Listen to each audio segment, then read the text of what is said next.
traduzia do jeito dela para que todo mundo pudesse entender. E ela criou uma interpretação naturalista, brincalhona, brasileira. E então, assim, de repente, a Dercy virou referência para inúmeros atores que faziam teatro mais clássico, mas que também estavam interessados em coisas mais de vanguarda, brasileiras. Você não pode esquecer também que a gente teve toda essa busca por uma arte brasileira, né, com a Semana de 22 ali e tal. Então havia um interesse grande. Claro, quem consumia o teatro mais clássico eram as elites. Uhum. E eu acho assim incrível eu poder ter essa oportunidade de estar fazendo isso agora. Por quê? Porque a gente tem um teatro que não se fala no Brasil. Ah, por exemplo, as referências todas são europeias, brancas e elitistas. Cadê o teatro preto do Brasil? Cadê a manifestação da cultura indígena no Brasil? Cadê esse teatro? Então, o que eu vejo nesse momento, que eu acho uma das coisas mais transgressoras que a gente pode ter nesse momento, é uma geração de atores que está em busca do verdadeiro teatro brasileiro de raiz. Como o Cleiton Nascimento, que fez esse espetáculo premiadíssimo, que viajou o mundo inteiro, que é Macacos, que eu aconselho, se Ah, você sim, sim, tiver a sim, sim. oportunidade, você não deixa de assistir Sim. Macacos, é revolucionário. E outros trabalhos em cima das culturas indígenas e tal. Então tem grupos incríveis agora trazendo um teatro de raiz brasileiro.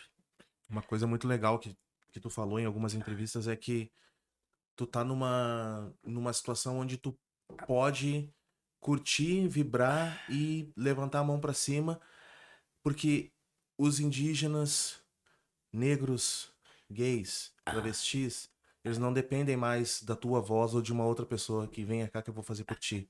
Dentro de cada grupo desses, e não podemos chamar de grupo, mas eu acho que é a única maneira que eu posso exemplificar, Ah, já tem representantes, sim, né? sim. Fazendo isso com autoridade para que tudo, de uma forma, a gente consiga que seja unificado. Sim, porque eu sempre falo isso. Eu nunca tinha pensado em ser atriz, eu queria ser antropóloga para trabalhar com comunidades indígenas, quilombolas e tudo mais, porque sempre via ali uma preciosidade cultural e também uma exclusão muito grande, né, dentro da sociedade. Sim. Eu sempre quis lutar, defender e tal. Mas acabou que eu acabei entrando para teatro, né, na faculdade, acabei descobrindo esse caminho que também é um lugar onde eu posso ter voz para denunciar todos esses absurdos e É, tudo mais, porque eu sempre digo, se eu tivesse isso exato. naquela época, 1981, para a Amazônia, por exemplo, para o Xingu, eu estaria morta. Porque eu ia me botar Inviável. na frente de garimpeiro, eu ia me botar na frente de madeireiro, enfim, eu estaria morta junto com tantos indígenas que morreram. Mas o que eu vejo hoje, que é isso, ninguém precisa do meu maternalismo nem do meu paternalismo.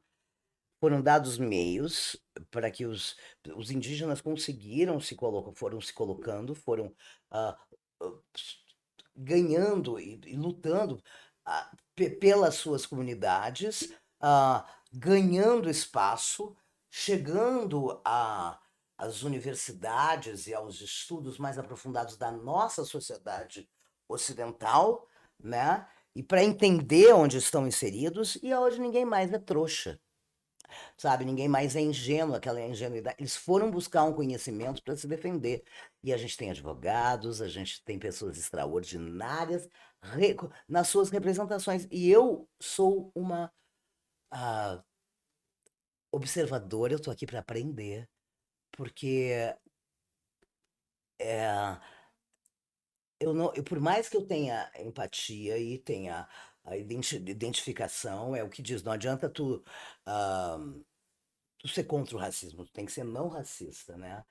E, e aí eu, eu, eu estou aprendendo muito nesse momento. É onde eu mais aprendo, né? Além da ciência, que eu gosto de coisa muito de ler ciência, neurociência e tal. Mas, assim, a voz dos povos originários, é a voz das comunidades negras, dos pretos do Brasil e do mundo inteiro me interessam muito. Eu acho que eles têm muito a me dizer. Eu tenho muito que crescer. E isso, sem dúvida, Eu acho que é uma das coisas mais revolucionárias que a gente tem nesse momento. O resto, como dizia Cazuza, é um museu de grandes novidades. E olha só, o meu pai, ele nunca foi ao teatro. Olha. A minha mãe tá viva, nunca foi ao teatro. E hoje em dia, quando a gente vai ao teatro, eu não sou o único negrão lá, Ah, sim, né? sim. Quando tu tá no palco, Hum, né? E são palcos, né? Não só o teatro, mas quando esses 15 anos que tu fizeste a Terça Insana, tem palcos que a gente sabia que era inacessível. Um bom paralelo que eu pego é o próprio Rio Grande do Sul. uhum, Para ouvir samba ou samba rock, era só dentro do Bambas da Orgia, dos Imperadores do Samba, do Estado Maior da Restinga. uhum. As coisas foram mudando de 1999 para cá. Ontem, por que que a gente tem que tocar para um público seleto? Por que que vocês têm que se apresentar para um público seleto? Tu quer se apresentar por uma diversidade. O que que tu Sim. enxerga do palco hoje em dia? Pô, uma boa mudança, né? Eu, Tem que melhorar, mas uma boa mudança, né? não, eu vejo uma grande diversidade e uma diversidade enorme de público. Vejo também, por outro lado, é, isso não tem a ver com a diversidade, mas tem a ver ah, com o que as pessoas estão consumindo, uma dificuldade, às vezes, que as pessoas têm de entender certas coisas ah, que não tem a ver com o Instagram delas. Entendeu? Ótimo. Então eu acho, assim, com o que os algoritmos entregam. Então eu acho que, assim, ao mesmo tempo que a gente tem uma grande diversidade da nossa plateia, ah, e também uma grande diversidade de, de criação artística, eu acho que a gente precisa começar a circular as ideias para que todos nós possamos crescer juntos.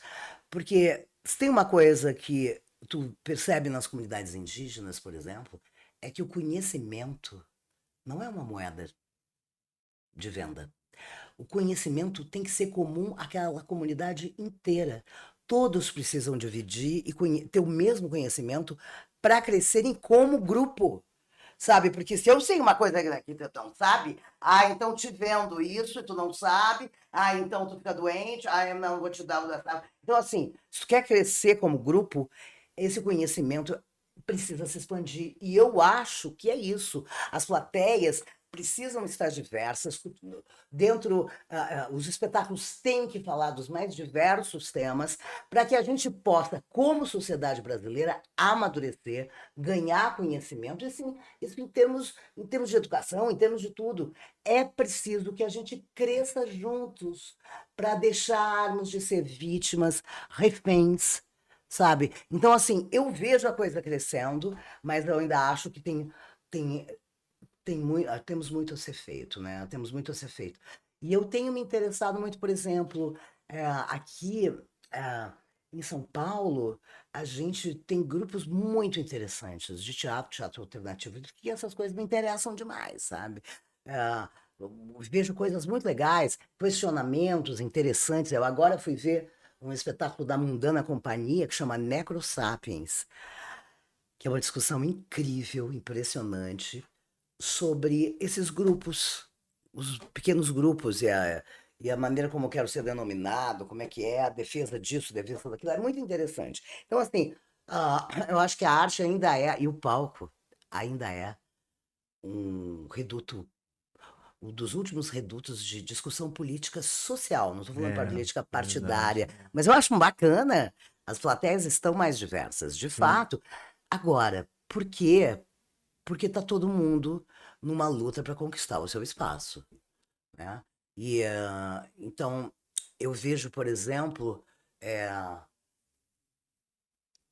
que em alguns lugares as pessoas que preferem uma coisa mais elitizada, mais assim, nem sempre têm o conhecimento que os outros têm. Então ficam Exato. numa mesmice. O que eu vejo agora, nesse momento, em relação ao teatro mais clássico.